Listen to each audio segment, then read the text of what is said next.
والذی نزل من السماء ماء بقدر فأنشرنا به بلدة میتا کذالک تخرجون۔ صدق اللہ العظیم۔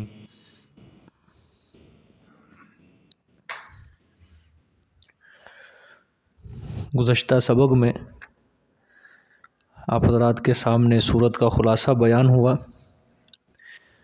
اور شروع سورت میں اللہ پاک نے سورت کی تمہید باندھی، اور اس کے بعد زجر بیان کیا کہ اے مشرکین، اگر تم حد سے تجاوز کرتے ہو، قرآن کا انکار کر دیتے ہو، کیا تمہاری وجہ سے ہم قرآن کو نازل کرنا بند کر دیں؟ ہرگز ایسا نہیں ہو سکتا۔ پھر تخویف دنیاوی اللہ پاک نے سنائی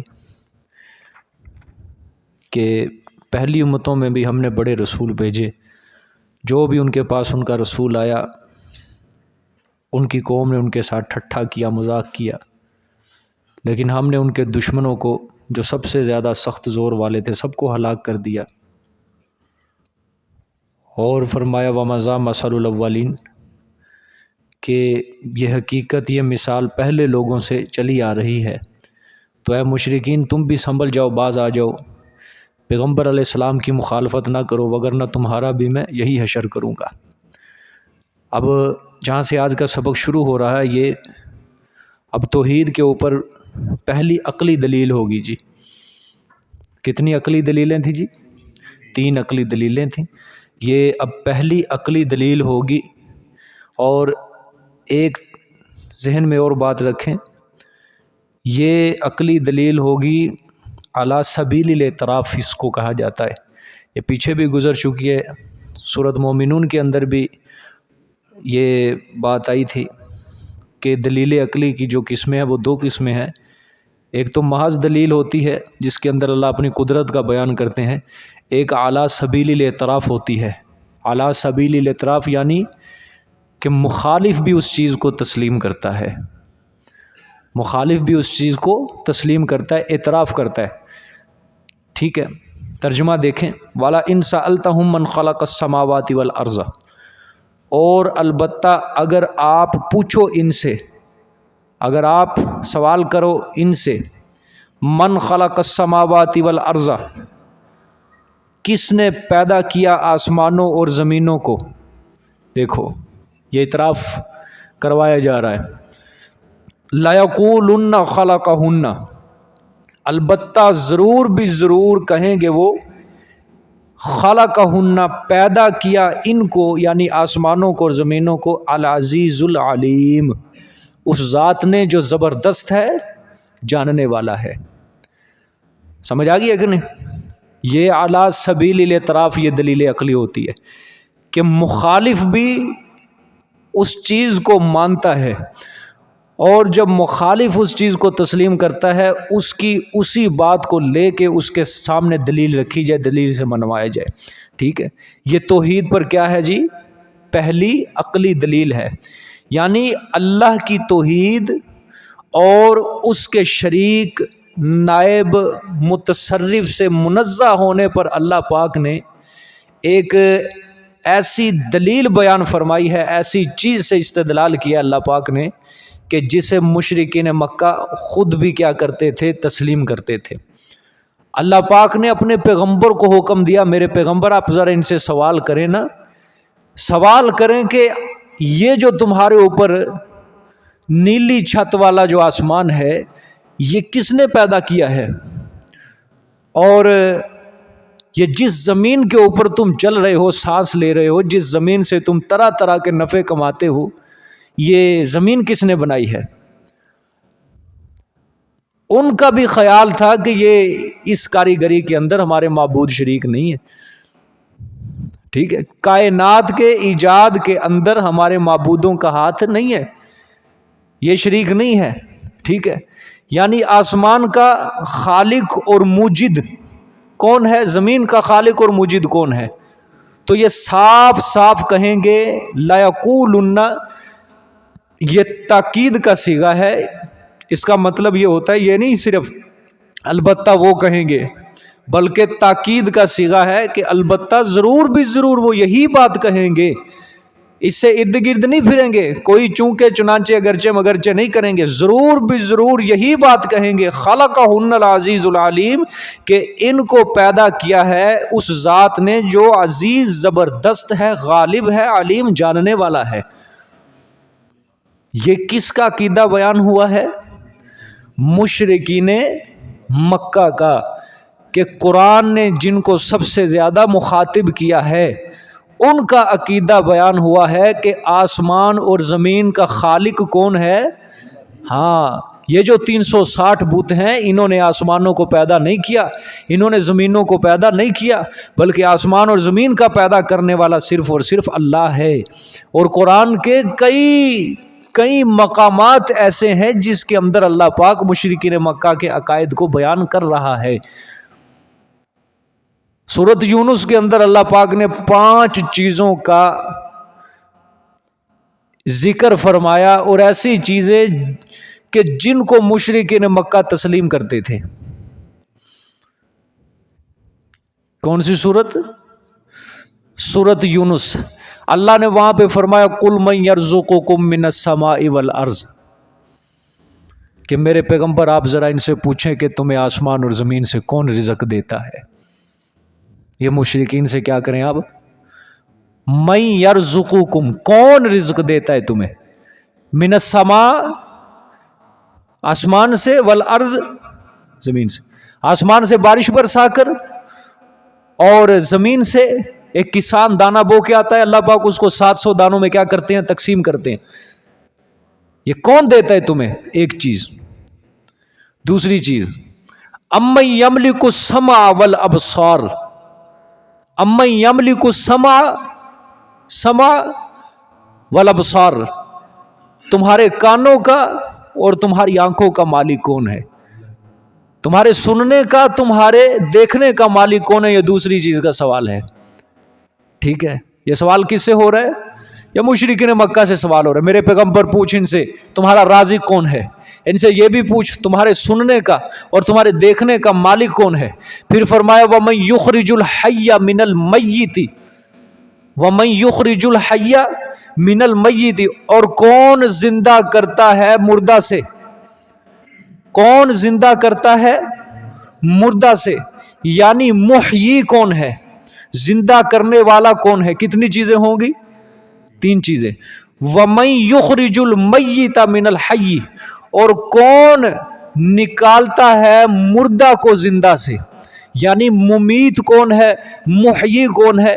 پھر 5ویں چیز اللہ نے فرمایا وَمَن يُدَبِّرُ الْأَمْرَ، اور سارے کاموں کی، سارے معاملات کی تدبیر کون کرتا ہے۔ کتنی چیزیں ہو گئی؟ 5 چیزیں ہو گئی ہیں۔ رازق کون ہے، مالک کون ہے، محیی کون ہے، ممیت کون ہے، مدبر کون ہے، ساری کائنات کی تدبیر کون کر رہا ہے یہ۔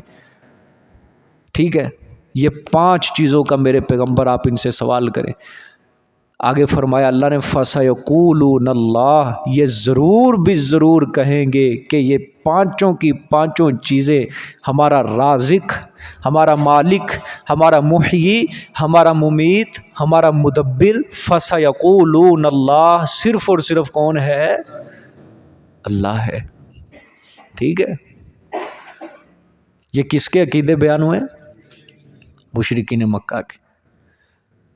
عام آج لوگ جو ہے نا، یہ جو قرآن پاک سے دور ہیں، قرآن پاک جنہوں نے پڑھا نہیں ہے اور یوں ہی بس کتابیں پڑھ کے وہ مفتی اعظم بنے ہوئے ہیں، ہر کوئی اپنے حلقے کا، وہ کہتے ہیں کہ مشرکین مکہ جو تھے یہ اللہ کے منکر تھے، اللہ کو مانتے ہی نہیں تھے، اللہ کی ذات کے قائل ہی نہیں تھے وہ۔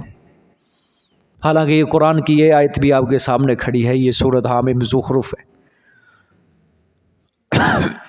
سورۃ یونس ہے، سورۃ مومنون ہے، کئی مقامات پہ اللہ، سورۃ عنکبوت ہے، کشتی میں سوار ہوتے تھے، کس کو پکارتے تھے؟ دعوا اللہ مخلصین لہ الدین، صرف کس کو پکارتے تھے؟ اللہ کو پکارتے تھے۔ خود جس بیت اللہ کا وہ طواف کرتے تھے اس گھر کو وہ بیت اللہ کہا کرتے تھے. کس کا گھر؟ اللہ کا گھر. بچوں کے نام وہ رکھتے تھے عبداللہ. کس کا بندہ؟ اللہ کا بندہ. سمجھ آئیے کہ نہیں؟ تو اگر قائل نہیں تھے یہ کیوں نام رکھتے تھے؟ پھر خانہ کعبہ کو بیت اللہ کیوں کہا کرتے تھے؟ آپ صلی اللہ علیہ وسلم کے والد کا کیا نام تھا؟ عبداللہ. کیوں رکھتے تھے نام؟ وہ اللہ کی ذات کے کیا تھے؟ وہ قائل تھے. تو یہ بات غلط ہے لوگوں کی کہ مشرکین مکہ جو تھے وہ اللہ کے ذات کے منکر تھے، وہ قائل ہی نہیں تھے. قائل تھے. مشرک تب ہی بنتا ہے جب وہ پہلے اللہ کو مانے گا، پھر اس کی ذات و صفات میں مخلوق کو شریک کرے گا. مشرک کیوں کہتے ہیں مشرک کو؟ شریک کرنے والا. شریک کرنے والا. جب پہلے کسی کو مانے گا تو پھر وہ کیا کرے گا؟ شریک کرے گا. اللہ کو مانے گا تو شریک کرے گا نا. اللہ کو مانے گا ہی نہیں تو پھر شریک کس طرح کرے گا؟ سمجھ آئیے؟ مثال کے طور پہ گلاس کے اندر پانی ہے، اس کے اندر ہم نے چینی کو شریک کرنا ہے. کیا کرنا ہے؟ شریک کرنا ہے. ٹھیک ہے. اب وہ چینی شریک کرنے والا میں لغوی اعتبار سے کہنے لگا ہوں وہ مشرک ہے، کیونکہ اس نے چینی کو پانی میں کیا کیا ہے؟ شریک کیا ہے، حل کیا اس کے ساتھ. ٹھیک ہے. اب اگر اس گلاس کے اندر پانی ہوگا تو وہ چینی کو حل کرے گا. پانی نہیں ہے تو پھر چینی کس طرح حل ہوگی؟ کیونکہ گلاس کے اندر پانی ہے ہی نہیں، پانی خالی ہے، گلاس خالی ہے. چینی کس طرح وہ حل کرے گا؟ چینی کس طرح شریک کبھی نہیں کرے. اللہ جو ہے، اللہ کو پہلے وہ مانے گا تو پھر اس کی ذات اور صفات کے اندر کیا کرے گا؟ وہ شریک کرے گا. اس کو کیا کہیں گے ہم؟ مشرک ہے کہ اس نے اللہ کی ذات اور صفات کے اندر کیا کر دیا؟ مخلوق کو شریک کر دیا ہے. اور یہ بھی آیت آپ کے سامنے کھڑی ہے. یاد رکھنا جب تک مشرکین مکہ کے شرک کا نہیں پتا چلے گا ہمیں، ان کا شرک کیا تھا، تب تک ہم شرک کی اصل تعریف اور لوگوں کے سامنے شرک کی جو اصلی صورت ہے وہ کبھی بھی بیان نہیں کر سکتے. اس کی صورت گیری کبھی ممکن ہے ہی نہیں جب تک ہم مشرکین مکہ کے عقائد نہیں بیان کریں. دیکھو 5 چیزیں. رازق بھی وہ کس کو مانتے ہیں؟ اللہ کو مانتے ہیں. مالک بھی کس کو مانتے ہیں؟ کان اور آنکھ کا مالک بھی اللہ کو مانتے ہیں کہ اس کا مالک اللہ پاک ہے. اس کے بعد محیی، زندہ کرنے والا، مردہ کرنے والا، مدبر، صرف کس کو مان رہے ہیں؟ اللہ کو مان رہے ہیں. فَسَيَقُولُونَ اللہ. پھر فرمایا فَأَنَّىٰ تُؤْفَكُونَ، کہاں پھرے جا رہے ہو؟ فَذَلِكُمُ اللَّهُ رَبُّكُمُ الْحَقُّ، یہی تو ہے پھر تمہارا اصلی رب جو سچا ہے. رازق بھی اللہ، مالک بھی اللہ، محیی اللہ، ممیت اللہ، مدبر اللہ، یہی تو اللہ تمہارا رب ہے جو سچا ہے. اسی کی عبادت کرو. جب رزق دینے والا اللہ ہے، زندہ کرنے والا اللہ ہے، مردہ کرنے والا اللہ ہے، ہر کام کی تدبیر کرنے والا، اس کو چھوڑ کر پھر عبادتیں دوسروں کی کیوں کرتے ہو؟ اس کو چھوڑ کر عبادتیں دوسروں کی کیوں کرتے ہو؟ قُلْ هَلْ مِن شُرَكَائِكُم مَّن يَبْدَأُ الْخَلْقَ ثُمَّ يُعِيدُهُ. میرے پیغمبر ذرا ان سے پوچھو صحیح، کیا تمہارے شریکوں میں اتنی طاقت ہے کہ وہ پہلی بار جس طرح اللہ نے پیدا کیا پھر وہ اس کو دوبارہ لوٹا سکے، دوبارہ زندہ کر سکے؟ کیا اتنی طاقت ہے تمہارے شریکوں؟ قُلِ اللَّهُ مَن يَبْدَأُ الْخَلْقَ ثُمَّ يُعِيدُهُ. فرما دو میرے پیغمبر ان کے معبود کبھی بھی دوبارہ زندہ نہیں کر سکتے، نہ پیدا کر سکتے ہیں. صرف اور صرف پیدا کرنے والا اور دوبارہ زندہ کرنے والا صرف کس کی ذات ہے؟ اللہ کی ذات ہے. فَأَنَّىٰ تُؤْفَكُونَ، کہاں پھرے جا رہے ہو؟ کہاں الٹے پھرے جا رہے ہو؟ عقلیں کہاں گئی ہیں تمہاری؟ پھر کیوں نہیں اس ذات کی عبادت کرتے جو دوبارہ زندہ کرے گا تمہیں؟ سمجھ آ گئی کہ نہیں؟ یہ قرآن کریم کیوں یہ بار بار کہہ رہا ہے؟ تاکہ لوگوں کو، آنے والے لوگوں کو مشرکین مکہ کے عقائد کا پتہ چلے. پھر ہی شرک کی صورت گیری ممکن ہے. آج لوگوں کو آپ پوچھیں کہ بھئی تو یہ قبر والے کو اللہ کی ذات میں شریک کر رہا ہے، وہ کہے میں کب شریک کر؟ اللہ کو مانتا ہوں، میں رسول کو مانتا ہوں، میں اللہ کو رازق مانتا ہوں، اللہ کو مالک مانتا ہوں، اللہ کو محیی مانتا ہوں، اللہ کو ممیت مانتا ہوں، اللہ کو مدبر مانتا ہوں. کہے گا وہ کہے گا جی میں کب شریک کرتا ہوں؟ نماز پڑھ رہا ہوں، قرآن پڑھ رہا ہوں، میں کب شریک کرتا ہوں؟ یہ تو سارے کام مشرکین مکہ کر رہے تھے، یہ تو کر رہے تھے۔ دیکھو قرآن کیا کہہ رہا ہے، رازق وہ کس کو مان رہے ہیں؟ اللہ کو۔ یہاں بھی دیکھ لو، آسمان اور زمین کا خالق کس کو مان رہے ہیں؟ زندگی دینے والا، موت دینے والا، مالک، تدبیر کرنے والا، وہ اللہ کو مان رہے ہیں۔ لیکن قرآن نے پھر ان کو مشرک کہا۔ کیوں کہا پھر؟ سمجھ آئی کہ نہیں بات؟ قرآن نے پھر بھی ان کو کیا کہہ دیا؟ مشرک کہہ دیا۔ پھر جھگڑا کس چیز کا تھا؟ جھگڑا کس چیز کا تھا؟ جھگڑا ہے ہی صرف اور صرف مسئلہ الہ کے اندر تھا۔ جھگڑا کس کے اندر تھا؟ مسئلہ الہ کے اندر تھا۔ وہ اللہ کو بھی معبود مانتے تھے، اور جو 360 بزرگ رکھے ہوئے تھے بیت اللہ میں سجا کے، ان کو بھی الہ مانتے تھے، ان کی بھی عبادت کرتے تھے۔ ان کی عبادت کیسی تھی؟ کل بھی میں نے آپ کے سامنے، وہ ان کو کیا سمجھتے تھے؟ اللہ کے ہاں شفیع سمجھتے تھے، شفیع غالب سمجھتے تھے، سفارشی سمجھتے تھے کہ یہ اللہ سے ہمارے کام کروا دیتے ہیں، اس لیے ہم ان کو غائبانہ حاجات میں، مشکلات میں پکارتے ہیں۔ اور پھر ساتھ ان کا یہ عقیدہ ہوتا تھا کہ جن بزرگوں کی ہم تعظیم کر رہے ہیں، ان کے سامنے سجدے کر رہے ہیں، نظر نیاز دے رہے ہیں، ان کو غائبانہ حاجات میں، مشکلات میں پکارتے ہیں، خود اللہ بھی ہمارے اس کام کے اوپر بڑا راضی ہے کہ یہ میرے نیک لوگوں کی کیا کر رہے ہیں؟ تعظیم کر رہے ہیں۔ اللہ ہماری اس حرکت سے، ہمارے اس شرک کے اوپر کیا ہے؟ خود راضی ہے، پسند کرتا ہے۔ تو اس مشرک اور اس کی کیا فرق ہے اس کے اندر؟ یہ بھی کیا کرتے ہیں؟ قبر کو سجدہ ہو رہا ہے یا نہیں ہو رہا؟ ہوتا ہے کہ نہیں ہوتا سجدہ؟ اور ذہن کے اندر یہ عقیدہ ہوتا ہے کہ سجدہ کر رہا ہوں تو پیر صاحب مجھے دیکھ رہے ہیں، اس کی نظر میرے اوپر لگی ہوئی ہے، سجدہ کروں گا تو پیر صاحب مجھے کیا دیں گے؟ نفع دیں گے۔ ہوتی ہے کہ نہیں ہر کی؟ وگرنہ یاد رکھنا، جب یہ نظریہ ذہن کے اندر نہیں ہوگا، وہ کبھی بھی قبر کو سجدہ نہیں کر سکتا۔ یاد رکھنا بات، جو قبر کو سجدہ کر رہا ہے اس کے ذہن کے اندر یہ عقیدہ ہوگا کہ یہ قبر والا مجھے دیکھ رہا ہے، مجھے نفع پہنچائے گا۔ اگر اس کے ذہن کے اندر یہ نظریہ نہیں ہوگا تو وہ کبھی بھی قبر کو سجدہ نہیں کرے گا۔ اس کو پتہ ہے اندر مردہ ہے، اندر مردہ ہے، اس نے کون سا مجھے دیکھ۔ ٹھیک ہے، اچھا، ہر انسان کی پوجا پاٹ ہوتی ہے؟ مجھے سچی سچی بات بتانا، ہوتی ہے پوجا پاٹ؟ پوجا کس کی ہوتی ہے؟ خاص شخصیت کی پوجا ہوتی ہے۔ کیا وجہ ہے؟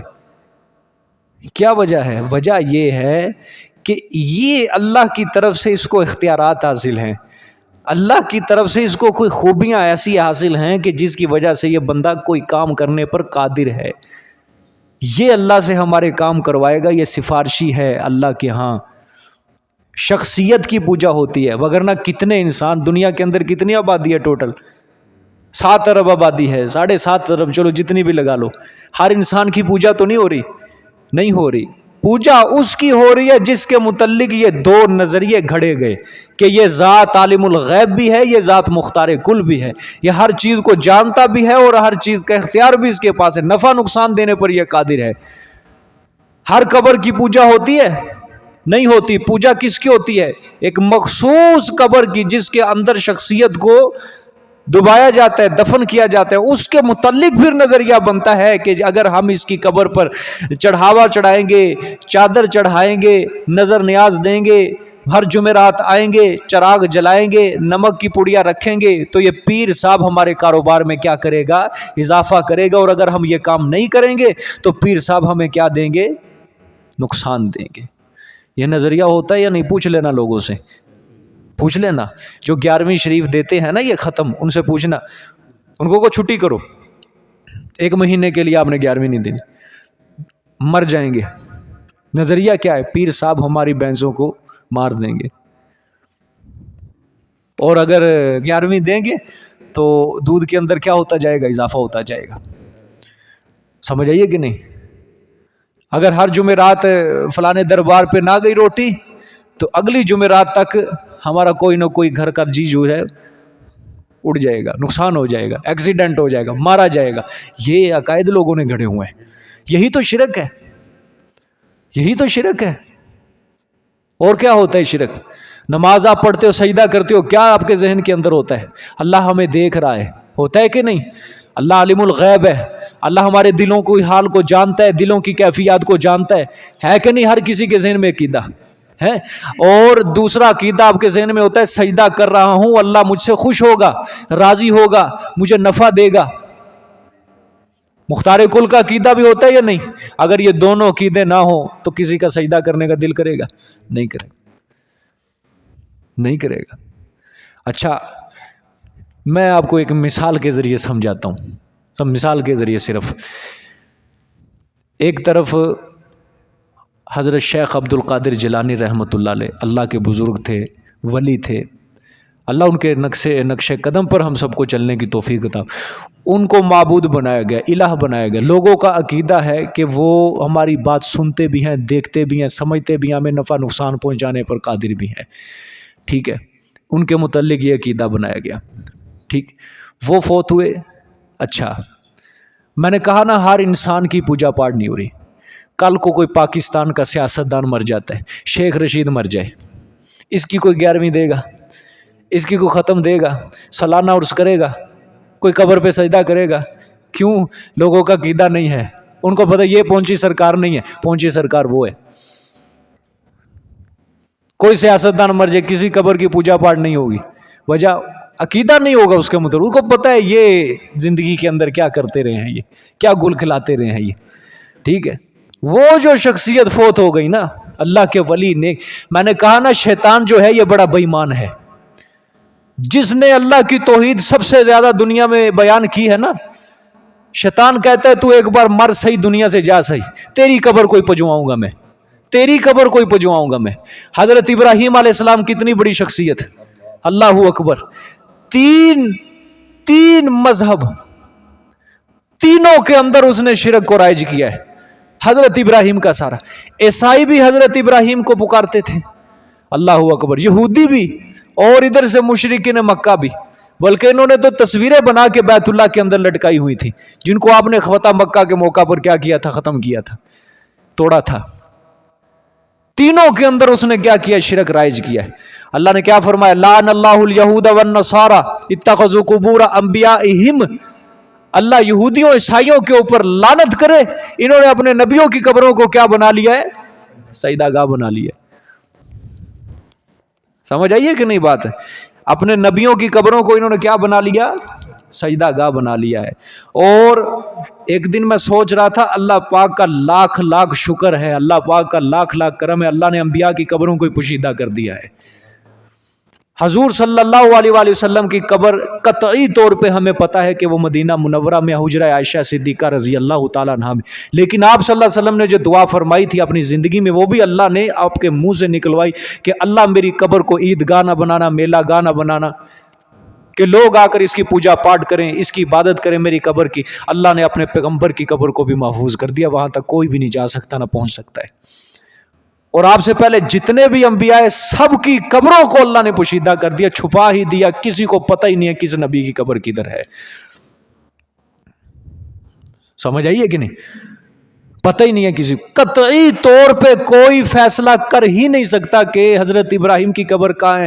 ہاں دنیا کے اندر ایسے قبرستان ہیں جن کے بارے میں مشہور ہے، ادھر 70,000 انبیاء کی قبر ہے، ادھر اتنے، لیکن قطعی طور پہ کوئی فیصلہ نہیں کر سکتا کہ یہ کس نبی کی قبر ہے، یہ کس نبی کی قبر ہے، یہ کس نبی۔ آتا ہے نا انٹرنیٹ کے اوپر، وہ حضرت آدم کی قبر ہے جی، بڑی لمبی قبر ہے جی۔ یہ سب تاریخی باتیں ہیں، قطعی طور کے اوپر پکی اور مضبوط ثبوت کے ساتھ، کسی کو بھی نہیں پتا کہ آدم علیہ السلام سے عیسیٰ تک کون سی قبر کس کی ہے۔ حضرت عیسیٰ تو چلو زندہ آسمانوں پر اٹھائے گئے، باقی جو نبی کس کی قبر کا، اللہ پاک کی حکمت، اللہ پاک نے چھپا ہی دیا، پوشیدہ کر دیا۔ وگرنہ اگر پتا ہوتا کسی کو کہ یہ نبی کی قبر ہے، جس طرح آپ صلی اللہ علیہ وسلم کی قبر کو لوگ ادھر کو منہ کر کے نماز پڑھتے ہیں، ادھر کو منہ کر کے دعا کرتے ہیں، اور آپ صلی اللہ علیہ وسلم سے مانگ رہے ہوتے ہیں، اگر پتا ہوتا فلانے نبی کی قبر فلانی جگہ، فلانے کی قبر فلانی جگہ، ہر سال کوئی نہ کوئی، ہر مہینے، ہر جمعرات، ہر سال کے ہر دن کوئی نہ کوئی میلہ عرس اس دنیا کی سرزمین کے اوپر لگا ہونا تھا۔ اللہ کی حکمت، اللہ کے جتنے ولی ہیں، نیک بزرگان دین ہیں، دیکھ لو ان کی قبروں پہ کیا کچھ نہیں ہو رہا، کیا کچھ نہیں ہو رہا جی ان کی قبر۔ کتوں کی لڑائی ہے، کنجریاں نچائی جا رہی ہیں، ڈانس ہے، ڈھول ہے، ہر ملعون کام ان کی قبر کے اوپر ہو رہا ہے. یہ ان کی تعلیم تھی بزرگوں کی، یہ تعلیم تھی. اللہ اکبر.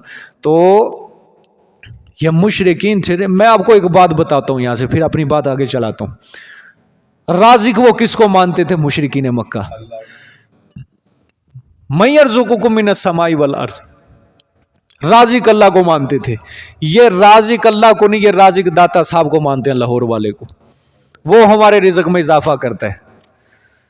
مجھے بتاؤ وہ مشرک زیادہ سخت تھے شرک میں یا یہ زیادہ سخت ہو چکے ہیں؟ اچھا، وہ کہتے تھے ہماری کانوں کا، ہماری آنکھوں کا مالک اللہ ہے. جو کانوں سے سنتے ہیں، جو دیکھ رہے ہیں، جو بول رہے ہیں، یہ اللہ جانتا ہے. ٹھیک ہے. اور یہ کہتے ہیں ہمارے پیر کی تک نگاہ ہر وقت ہمارے اوپر لگی ہوئی ہے. ہم جو زبان سے یہ ذکر کر رہے ہیں پیر حق فرید یا فرید، حق فرید یا، یہ پیر صاحب کو پتہ ہے یہ کتنی بار یہ اس نے نام لیا میرا، سب کچھ پتہ ہے. صبح ہی صبح لگے ہوتے ہیں نا، سائیکل پہ جا رہے ہیں، موٹر سائیکل پہ جا رہے ہیں، کہاں جا رہے ہیں، فلانا اور اللہ کا ذکر نہیں کرنا بلکہ پیر کے نام کا ذکر کرنا ہے. وجہ کیا ہے؟ پیر کو پتہ ہے یہ میرا ذکر کیوں کر رہا ہے، کتنی بار کر رہا ہے اور کس دل سے کر رہا ہے. اور مجھے بتاؤ وہ زیادہ سنگین تھا ان کا شرک یا ان کا زیادہ سنگین؟ وہ کہتے تھے محیی ممیت اللہ پاک ہے. اور کچھ ہمارے درس قرآن کا ایک ساتھی تھا، اللہ نے اس کو ہدایت دی، موحد بنایا، اپنی صورت سنا رہا تھا، اپنا حال سنا رہا تھا صاحب کا زندگی کا. اس نے کہا کہ قاری صاحب ہم یہ اسی زندگی سے نکل کے آ رہے ہیں. اس نے کہا کہ ہمارے اپنے پیر کے اوپر ہم نے اتنا اعتماد باندھ لیا تھا کہ ہماری بچی فوت ہوئی، ہم نے اپنے پیر کے اوپر اتنا عقیدہ باندھ لیا تھا کہ یہی پیر اس کو زندہ کرنے والا، یہی پیدا کرنے والا، یہی اس کو دوبارہ زندہ کرے گا. سمجھ آئیے؟ یہاں تک لوگوں کے عقائد چلے. ابھی بھی مشرک نہیں ہے، ابھی بھی ڈرتے ہیں لوگ کہ نہیں جی نہیں، کلمہ پڑا ہوا ہے، رسالت پہ یقین ہے، نہیں مشرک نہیں ہے. جس نے زندگی موت کا مالک ہی اس نے مخلوق کو بنا دیا. مشرکین مکہ کو پھر اللہ نے کیوں کہا ہے مشرک؟ یہ تو اللہ نے بے انصافی کی ہے بہت بڑی. پھر اگر یہ مشرک نہیں ہے کہ وہ محیی ممیت کس کو مان رہے ہیں؟ وہ مشرکین مکہ محیی ممیت، زندہ کرنے والا، مردہ کرنے والا کس کو مان رہے ہیں؟ اللہ کو. اور یہ کہہ رہے ہیں نہیں اللہ نہیں، یہ پیر صاحب ہے. اب بھی یہ مشرک نہیں ہے، نہیں جی کلمہ پڑھا ہے، رسالت کے اوپر یقین ہے. وہ کہتے تھے وَمَن يُدَبِّرُ الْأَمْرَ، سارے کائنات کی تدبیریں کرنے والا کون ہے؟ اور یہ کہہ رہے ہیں کار عالم کا مدبر بھی ہے عبد القادر، کہ ساری کائنات کی تدبیریں کون کر رہا ہے؟ عبد القادر جیلانی کر رہا ہے. وہ مشرک بن گئے اور یہ ابھی بھی موحد ہے، مسلمان ہیں. یہ بے انصافی نہیں کی پھر اللہ نے، الیاذ باللہ. پھر کیا کہیں گے کہ مشرکین مکہ خالق، مالک، رازق، محیی، ممیت، مدبر سب کچھ کس کو مان رہے ہیں؟ سورۃ مومنون ہے، قُل لِمَنِ الْأَرْضُ وَمَنْ فِيهَا إِن كُنتُمْ تَعْلَمُونَ.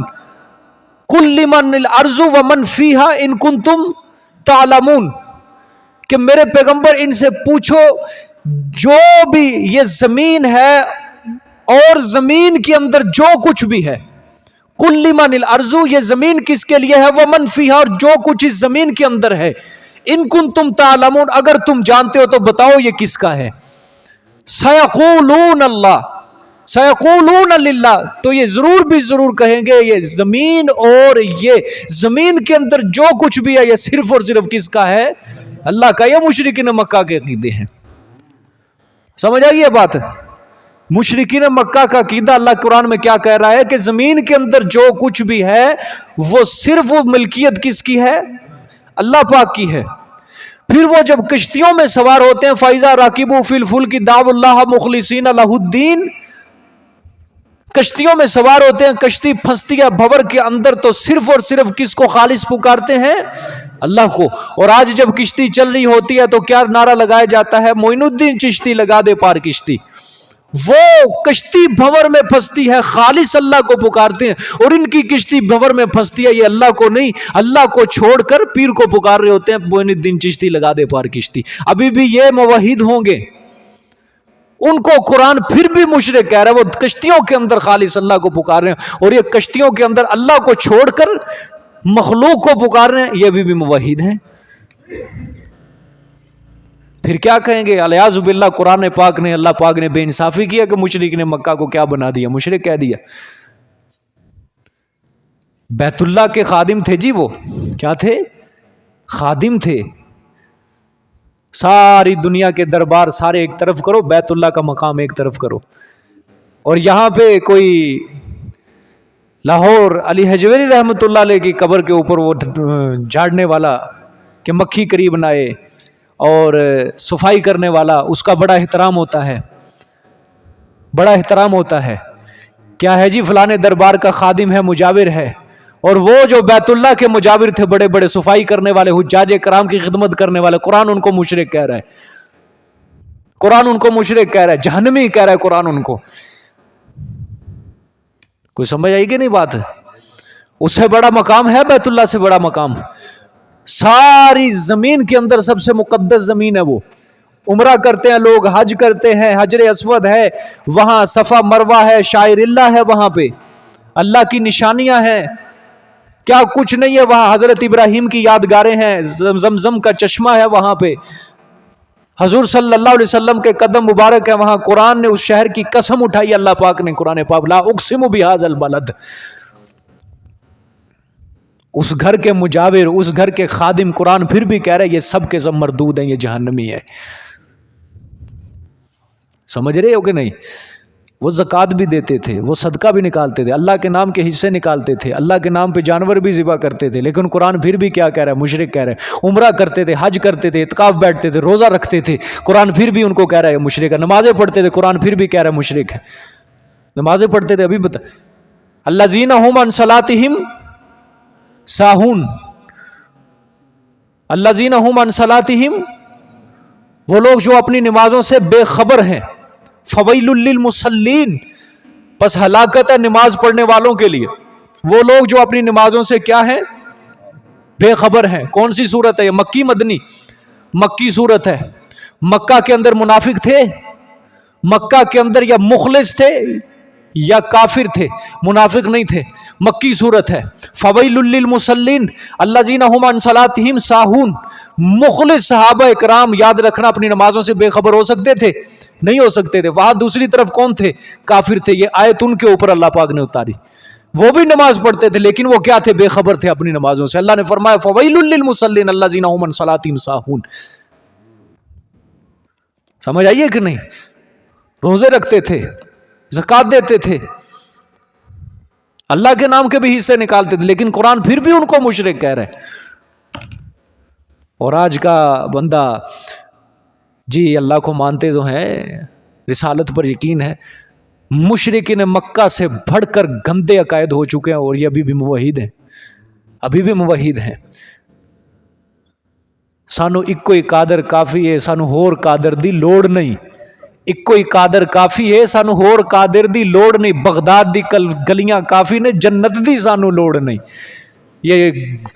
یہ کفر اور شرک نہیں ہے تو اور کیا ہے؟ مجھے بتاؤ. یہ سانو اکو ہی قادر کافی ہے، ہور قادر دی لوڑ نہیں. شیخ عبد القادر جیلانی بس کافی ہیں، ہور قادر دی لوڑ. ان اللہ علی کل شیء قدیر. سچی بات بتانا کس کی صفت ہے؟ یہ صرف ہر چیز کے اوپر قادر صرف کون ہے؟ اللہ ہے. بار بار قرآن کے اندر، بار بار قرآن کے اندر اللہ پاک یہ کہہ دے وَهُوَ عَلَىٰ كُلِّ شَيْءٍ قَدِيرٌ. ان اللہ علی کل شیء، بے شک اوپر اللہ ہر چیز کے قادر ہے، بے شک اللہ اوپر ہر چیز کے قادر ہے. سانو ایک ہی قادر کافی ہے، سانو ہور قادر دی لوڑ نہیں. بغداد دی کلیاں کافی نہیں، سانو جنت دی کوئی لوڑ نہیں. یہ اللہ کی قدرت کو چیلنج نہیں ہے تو اور کیا ہے کہ ہمیں بغداد چاہیے. بس وہی بغداد تھا جہاں دھماکے ہوئے تھے، وہی بغداد تھا نا جو راکھ کر دیا تھا. تاتاریوں نے بھی راکھ کر دیا اس کو، پکڑ کے خون کی ہولی کے اندر تبدیل کر دیا تھا اس شہر کو. اور وہی بغداد تھا جہاں امریکہ نے بمباری کی تھی. اور جس جنت کے بارے میں اللہ کہہ رہے ہیں اعد لہم جنات تجری من تحتها الانہار، کہ ہم نے مومنین کے لیے جنت کو تیار کر کے رکھا. اور یہ کہہ رہے ہیں جنت دی سانو لوڑ نہیں. سمجھ آئی؟ اچھی بات ہے، سچی بات اللہ نے نکلوائی، واقعی لوڑ نہیں ہے گی. ایسے لوگوں کو پھر جہنم ہی مبارک ہے. سمجھ آئی؟ ابھی بھی موحد ہیں، بندہ قادر کا ہے، قادر بھی ہے عبد القادر. بندہ قادر کا ہے، قادر بھی ہے عبد القادر. نہیں سمجھ آئی؟ بندہ قادر کا ہے، قادر بھی ہے عبد القادر. چلو ٹھیک ہے، یہ بندہ وہ قادر کا ہے، لیکن عبد القادر بھی قادر ہے. ہاں دیکھو خدا کے ساتھ کیا کیا ہے، کھڑا کیا ہے کہ ہم بھی تمہارے ساتھ کھڑے ہیں. اگر تو قادر ہے تو یہ بھی قادر ہے. بندہ قادر ہے، قادر کا بھی، قادر بھی ہے عبد القادر. معذو بھی ہے، مختار بھی ہے. معذو بھی ہے، مختار بھی ہے. معذو ہر چیز کی اجازت دے دی ہے، مختار بھی ہے، ہر چیز کا اختیار بھی ہے. کار عالم کا مدبر بھی ہے عبد القادر. پوری کائنات کی تدبیریں کون کر رہا ہے؟ عبد القادر کر رہا ہے. ساری کائنات کا نظام کو عبد القادر نے سنبھالا. اور مشرکین کیا کہتے تھے؟ وَمَن يُدَبِّرُ الْأَمْرَ، ساری کائنات کی تدبیر کون کرتا ہے؟ اور یہ کہتے ہیں عبد القادر. ابھی بھی یہ موحد ہوں گے اور وہ مشرک بن گئے. وہ کہتے ہیں سارے عالم کا مدبر وہ ہے، اللہ ہے، اور یہ کہتے ہیں سارے عالم کا مدبر عبد القادر، اور یہ موحد اور وہ مشرک. قرآن انصاف کر رہا ہے بھائی، قرآن انصاف کر رہا ہے. یہ بے انصافی نہیں کرتا، یہ انصاف کرتا ہے. بات سمجھ میں آ رہی ہے کہ نہیں آ رہی؟ ہاں، جب تک مشرکین مکہ کے عقائد نہیں سمجھو گے تب تک ہم معاشرے کے اندر شرک کی اصل صورت گیری ہم ممکن نہیں ہے. یاد رکھنا، نہیں سمجھ سکتے ہم کیا ہے شرک اصل. اللہ اکبر. تو یہاں بھی اللہ نے کیا سوال کیا؟ والا ان سألتہم من خلق السماوات والارض، آپ ان سے سوال کریں کہ کس نے پیدا کیا آسمانوں اور زمینوں کو، البتہ ضرور بھی ضرور کہیں گے وہ خلقہن العزیز العلیم، پیدا کیا ہے ان کو العزیز، زبردست جاننے والے نے. ٹھیک ہے. اچھا یہ بھی دیکھو، اس کے اندر بھی وہ دو صفتیں کہہ رہے ہیں، العزیز مختار کل، مختار، العلیم جاننے والا. ٹھیک ہے. اچھا یہ ایک بات سمجھے، یہاں پہ اللہ فرمانا چاہتے ہیں جب ایجادات کائنات میں اس کا کوئی شریک نہیں ہے، جب تم مانتے ہو آسمان اور زمین کا خالق اللہ ہے، تو پھر تصرف اور اختیار میں اس کا نائب کیوں پھر اپنے معبودوں کو ٹھہراتے ہو؟ تصرف اور اختیار میں کیوں اس کا نائب ٹھہراتے ہو؟ تم مانتے ہو آسمان کو اللہ نے پیدا کیا، زمینوں کو اللہ نے پیدا کیا ہے، پھر غائبانہ حاجات میں، مشکلات میں ان کو پھر کیوں پکارتے ہو؟ ان کی باتیں کیوں کرتے ہو؟ پھر عبادت صرف اور صرف کس کی کرو؟ اللہ کی کرو. ٹھیک ہے. اچھا جی، یہ العزیز العلیم جو ہے نا، یہ مشرکین کے جواب کا یہ تعبیر بالمعنی ہے.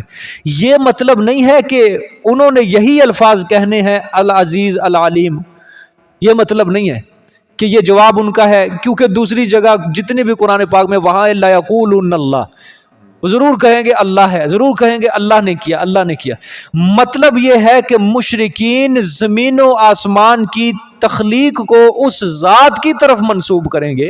میرے پیغمبر جب آپ ان سے سوال کریں گے کہ آسمان و زمینوں کو پیدا کس نے کیا، تو یہ مشرکین زمین و آسمان کی تخلیق کو اس ذات کی طرف منسوب کریں گے جو ذات العزیز العلیم ان صفات کے ساتھ متصف ہے. ان صفات کے ساتھ جو ذات متصف ہے نا، وہ مشرکین ان صفات کے ساتھ جو ذات متصف ہے اس کی طرف کیا کریں گے؟ زمین و آسمان کی تخلیق کو منسوب کریں گے. ٹھیک ہے. آگے دیکھیں جی. اب الذی جعل لکم الارض مہدا وجعل لکم فیہا سبلا لعلکم تہتدون. سبحان اللہ.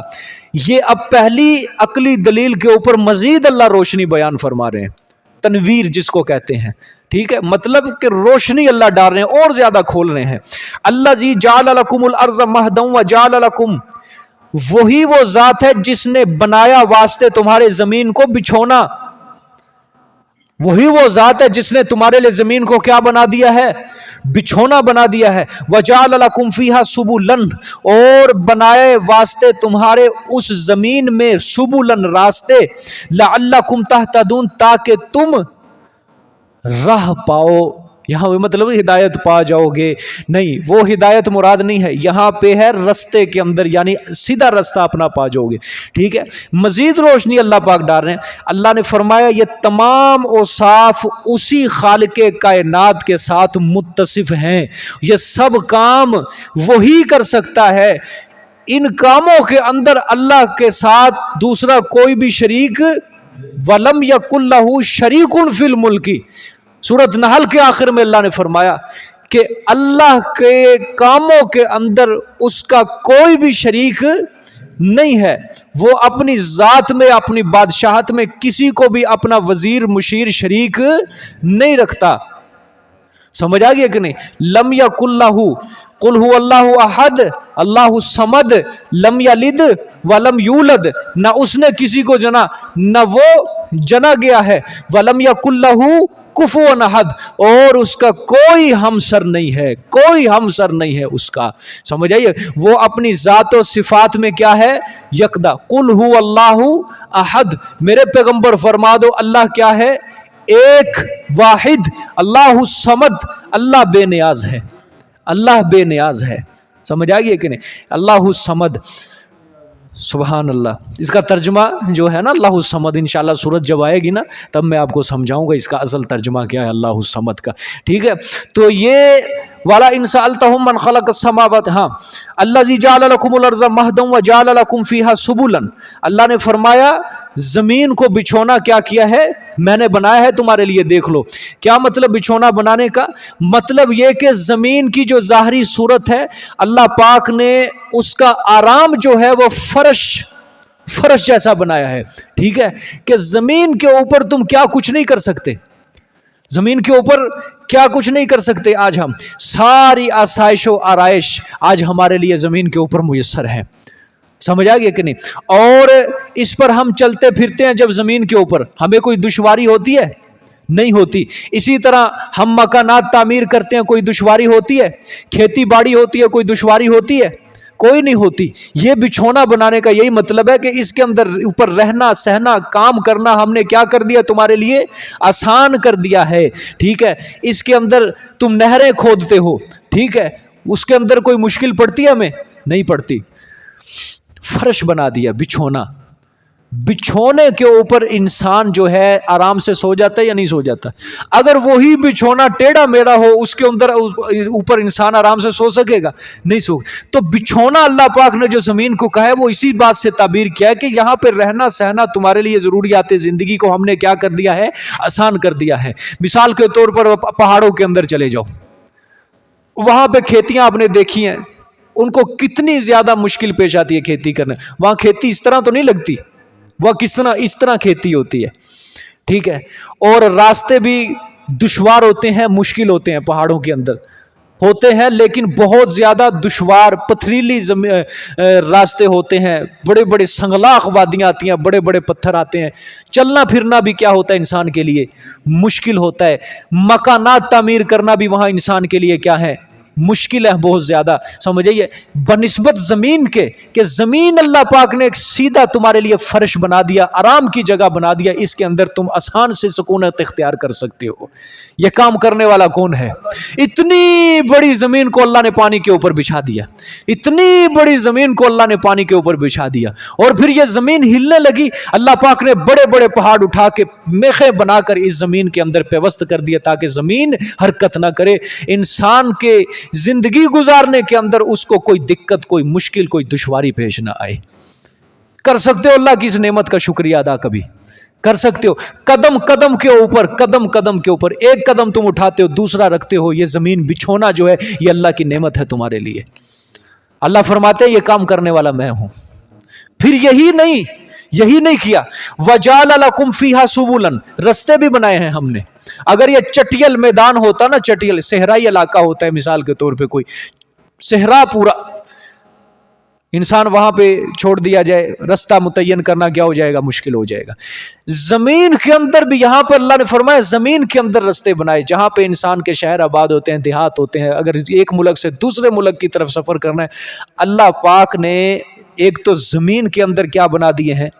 رستے بنا دیے کہ یہاں پہ درخت ہے، یہاں پہ پہاڑ آئے گا، وہاں پہ ایک پتھر آئے گا، وہاں پہ ایک گھڑا آئے گا، وہاں پہ نہر آئے گی، نشانیاں قائم کر دی ہیں نا اللہ پاک نے، ٹھیک ہے؟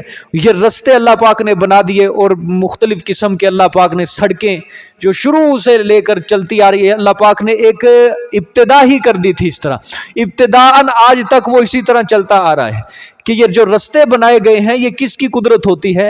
یہ اللہ کی طرف سے نعمت ہوتی ہے۔ اسی طرح اگر کوئی انسان چٹیل میدان ہے، صحرائی علاقے کا سفر کر رہا ہے، رستہ متعین کرنا مشکل ہے، رات کو دیکھے ستاروں کے ذریعے وہ اپنا رستہ کیا کر لے گا؟ متعین کر لے گا۔ کوئی اللہ نے مشکل رکھی ہی نہیں۔ اگر زمین کے اندر رستہ متعین کرنا مشکل ہے تو اوپر آسمان کی طرف ستاروں کی طرف دیکھ کر وہ کیا کر لے گا؟ رستہ متعین کر لے گا۔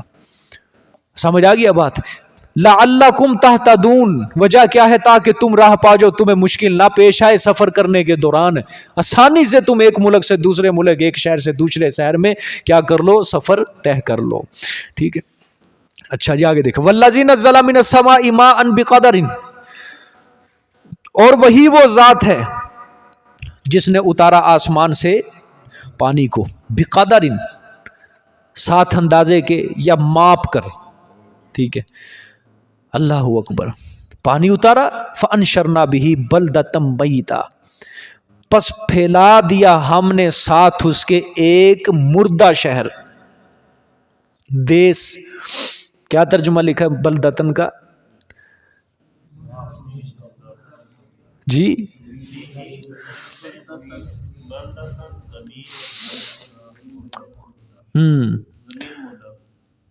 بلدتن عربی کے اندر شہر کو بھی کہا جاتا ہے، ٹھیک ہے، ہاں شہر مردہ لکھا ہے، ہاں، فانشرنا به، پس ابھار کھڑا کیا، ٹھیک ہے، پھر ابھار کھڑا کیا، زندہ کر دیا ہم نے ساتھ اس پانی کے، بلدتن میتا، شہر مردہ۔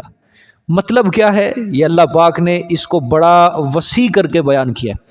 اللہ فرماتے ہیں دیکھو زمین بنجر تھی، بنجر زمین کے اوپر کوئی آبادی آباد ہو سکتی ہے؟ جو کھیتی پرانے دور جب ہوتے تھے، ظاہری بات ان کے پاس مویشی ہوتے تھے، جانور ہوتے تھے، بکریاں ہوتی تھیں، اونٹ ہوتے تھے، جہاں پانی نہیں ہے وہاں پر جانوروں کی زندگی، انسان کی بھی زندگی نہیں ہے، ٹھیک ہے، اللہ نے فرمایا وہاں کوئی آبادی نہیں ہے، کچھ بھی نہیں ہے۔ لیکن دیکھو بنجر زمین کے اوپر ہم جب پانی برساتے ہیں، وہ زمین اپنے اندر سے سبزہ کیا کرتی ہے؟ نکالتی ہے، وہ سرسبز و شاداب ہو جاتی ہے، زندہ ہو جاتی ہے، پانی ہوتا ہے پھر وہاں، اور آہستہ آہستہ لوگ وہاں آنا کیا ہو جاتے ہیں؟ آباد ہو جاتے ہیں۔ ایک مردہ زمین کو اللہ پاک نے، مردہ شہر کو کیا کر دیا؟ زندہ کر دیا ہے۔ سمجھ آ گیا کہ نہیں؟ یہ فیصلہ باد ہے آپ کا، ایک وقت ہوگا ایک انسان بھی نہیں یہاں پہ ہوگا، کوئی حشرات الارض، کوئی کیڑا مکوڑا، کچھ بھی نہیں ہوگا، یہاں چٹیل میدان ہوگا۔ اس کو بھی اللہ پاک نے اسی طرح کیا کیا؟ ہرا بھرا کیا ہے، اسی طرح ہوا ہے نا ہرا بھرا۔ یہی وجہ اللہ پاک فرما رہے ہیں دیکھو پانی اتارا ہے، پانی کے ذریعے ہم نے کیا کر دیا؟ شہر کو زندہ کر دیا۔ تو جو بھی چیز اتر رہی ہے نا، یہ روزی روٹی، یہ صرف آسمان کے قطرے کے اندر ہی بند ہے۔ اسی لیے تو کہتے ہیں یہ جب قحط سالی آتی ہے تو کیا ہوتا ہے؟ اس میں بارشیں بند ہو گئیں تو نیچے کیا ہو جاتا ہے پھر؟ اللہ اکبر، انسانوں کی زندگی دشوار ہے، جانوروں کی زندگی دشوار ہے، سب کوئی مرنے شروع ہو جاتے، اور اللہ معاف فرمائے ایک ایک قطرے کے لیے عورتوں کو اپنے زندگی بھی، اپنی عزتوں کو بھی بیچنا پڑ جاتا ہے۔ قحط سالی کے اندر جو کام ہوتا ہے نا، اللہ سب کو محفوظ فرمائے، اللہ پاک سب کی حفاظت فرمائے، ہم سب کی حفاظت فرمائے، قحط سالی سے اللہ پاک بچائے۔ بحران جو آپ پڑھتے ہیں نا، اللہ سے مغفرت طلب کیا کرو، عافیت طلب کیا کرو اللہ سے، کہ اللہ سے سب جب بھی سوال کرنا ہے، آپ صلی اللہ علیہ وسلم نے فرمایا ہمیشہ اس سے عافیت طلب، رحم، مغفرت، بخشش، اسی کا سوال کیا کرو۔ آزمائش، امتحان کبھی اللہ سے نہیں مانگنا، بالکل مصیبت، تکلیف کبھی اللہ سے نہیں مانگنی، ہمیشہ اللہ سے عافیت مانگنی ہے، حفاظت مانگنی ہے۔ اللہ ہمیں اپنی حفاظت کے دائرے کے اندر رکھنا، اپنی حفاظت کے دائرے میں رکھنا۔ سمجھ آ گیا کہ نہیں بات؟ ہاں، تو اللہ نے فرمایا دیکھ لو ہم نے شہر کو کیا کر دیا؟ مردہ شہر کو کیا کر دیا؟ زندہ کر دیا ہے۔ کذالک تخرجون، اسی طرح تم بھی نکالے جاؤ گے، تمہیں بھی نکالیں گے ہم۔ دو لفظوں کے اندر اللہ نے چوٹ دی ہے انسان کے اوپر کہ تو بندہ بن جا، تجھے اتنی دلیلیں میں نے تیرے لیے قائم کر دی ہیں، تو کیوں نہیں سمجھتا؟ تو کیوں نہیں سمجھتا؟ وہ کتنے ہزاروں میل دور سے ہم زمین کے اوپر قطرہ پھینکتے ہیں اور وہ زمین اپنے اندر سے سبزہ کیا کر دیتی ہے؟ نکال دیتی ہے، ہرا بھرا ہو جاتی ہے وہ زمین، ہرے بھری ہو جاتی. اسی طرح تم جب چلے جاؤ گے نا مٹی کے اندر، قبر کے اندر، خاک میں مل جاؤ گے تم، ریزہ ریزہ بھی ہو جانا، خلط ملط ہو جانا، مٹی کے اندر مل جانا، لیکن کل قیامت والے دن ہم تمہاری ہڈیوں کو جوڑ کر، تمہارے ماس کو، سارے جسم کے اجزاء، ریزہ ریزہ جو بھی ہوئے سب کو اکٹھا کر کے ہم تمہیں دوبارہ بنائیں گے، زندہ کریں گے، روح پھونکیں گے، اور تم نے ہمارے سامنے حاضر ہونا ہے حساب کتاب کے لیے. یہ ہے فکر آخرت. سمجھ آ گیا کہ نہیں؟ اسی طرح تم بھی نکالے جاؤ گے زمین سے. یہ خطاب مخصوص تو ہو رہا ہے مشرکین مکہ کو، کیونکہ وہ قیامت کے منکر تھے، دوبارہ زندہ ہونے کے وہ قائل نہیں تھے. اس وجہ سے اللہ نے فرمایا ہے کہ کذالک تخرجون، اسی طرح تم بھی ہم کیا کریں گے؟ نکالیں گے اپنی قبروں سے، تم بھی نکالے جاؤ گے. ٹھیک ہے؟ اور قیامت تک کے لیے یہ خطاب ہے کہ کوئی قیامت کو بھول نہ جائے، کوئی دوبارہ زندہ ہونے کو بھول نہ جائے. یہ اللہ نے فرمایا، ہم نے کتنی دلیلیں قائم کر دی ہیں ارد گرد، اسی طرح ہم تمہیں بھی کیا کر دیں گے؟ دوبارہ زندہ کر دیں گے. جزاک اللہ جی، صدق اللہ العظیم.